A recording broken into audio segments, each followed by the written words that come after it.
tracer des génératrices sur un tube acier. Voici les outils qu'il faut utiliser pour tracer les génératrices. Il faut une bande de papier, un stylo et une cornière.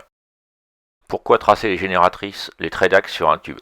Pour par exemple identifier les 4 axes d'un tube pour réaliser un T130 ou un piquage en V, réaliser un T131 ou un TP de biche, réaliser une rétreinte coupée, mais aussi repérer les axes opposés ou perpendiculaires sur une nourrice, ou aligner plusieurs piquages par exemple. Placez une bande de papier tout autour du tube afin de réaliser une bande qui fait exactement la circonférence du tube, ou le tour. Coupez la partie en trop. Vous avez maintenant une bande qui fait exactement la circonférence du tube. Vous la pliez en deux, vous marquez, vous pliez encore en deux, vous marquez bien, ce qui nous fait donc 4 parties égales. Ces 4 parties vont nous aider à tracer les 4 axes. Tracez un premier axe sur le tube,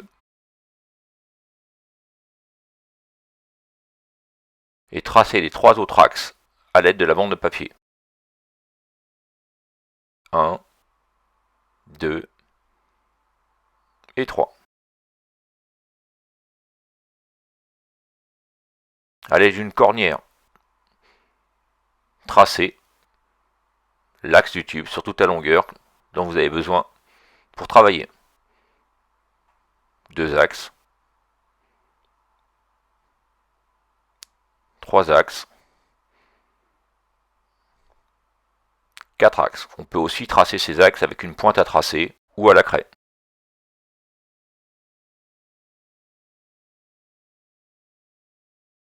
Voilà, on voit bien ici, sur ce plan, les 4 axes opposés sur le tube. Ça y est, dans cette vidéo, vous avez vu comment tracer les 4 génératrices sur un tube acier. N'oubliez pas de liker et de vous abonner, merci.